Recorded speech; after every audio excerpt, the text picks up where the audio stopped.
ये कहानी सिर्फ इतिहास की किताबों की नहीं है। नहीं, ये कहानी हर उस दिल में जिंदा है जो जानता है कि सम्मान के लिए जीना क्या होता है।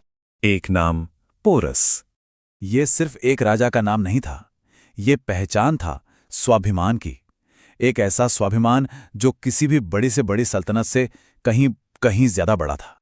तो सोचिए, मंजर क्या रहा होगा।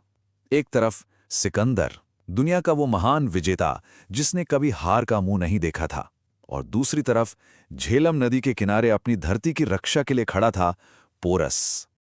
और पोरस के चेहरे पर ना कोई डर, ना कोई शिकन, ना कोई चिंता, बस एक जिद थी, एक ही संकल्प था, झुकूंगा नहीं। तो चलिए अब चलते हैं उस रात की तरफ जिस रात इतिहास लिखा जाने वाला था। रात बहुत गहरी थी, तूफानी बारिश हो रही थी और उसी बारिश के बीच एक खबर बिजली की तरह गिरी। खबर थी, सिकंदर ने नदी पार कर ली है। पूरी सेना में हलचल मच गई, एक बेचैनी सी फैल गई। लेकिन पोरस, वो बिल्कुल शांत था, मानो तूफान के बीच कोई चट्टान खड़ी हो। और फिर उसने अपनी सेना से जो कहा, वो शब्द इतिहास में हमेशा के लिए गूंज गए।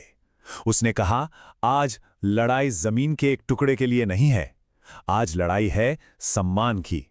और बस उसी पल उस युद्ध का मतलब ही बदल गया।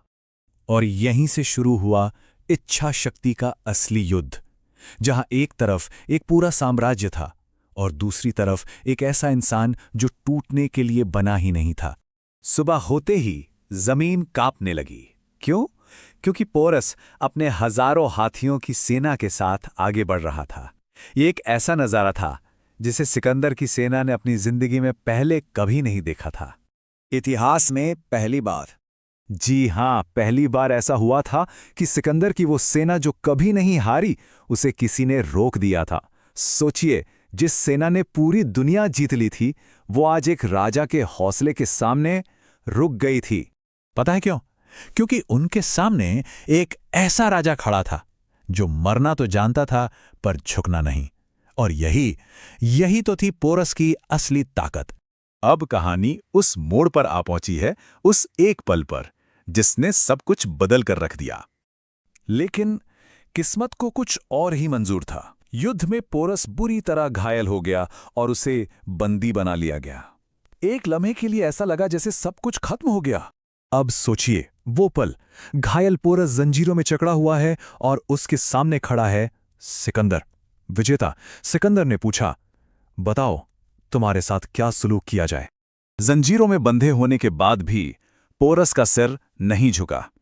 आंख में आंख डालकर उसने जवाब दिया, वही जो एक राजा दूसरे राजा के साथ करता है। ये सिर्फ शब्द नहीं थे, ये हार कर भी जीत जाने का ऐलान था। और यहीं हमें समझ में आता है कि असली जीत आखिर होती क्या है। पोरस के बस उस एक जवाब ने दुनिया जीतने वाले सिकंदर को अंदर से हरा दिया। सिकंदर समझ गया कि उसने जमीनें जीती हैं, साम्राज्य जीते हैं, पर वो इस राजा के स्वाभिमान को कभी नहीं जीत सकता। और शायद उसी पल दुनिया के सबसे बड़े विजेता को सबसे बड़ा सबक मिला कि असली जीत तलवार से नहीं, स्वाभिमान से हासिल होती है, किरदार से हासिल होती है। अक्सर कहते हैं कि इतिहास तो विजेताओं द्वारा लिखा जाता है, पर पोरस की कहानी एक सवाल छोड़ जाती है, क्या हर जीत जीत होती है? और क्या हर हार वाकई में हार होती है? या फिर कभी-कभी हार में भी जीता जा सकता है?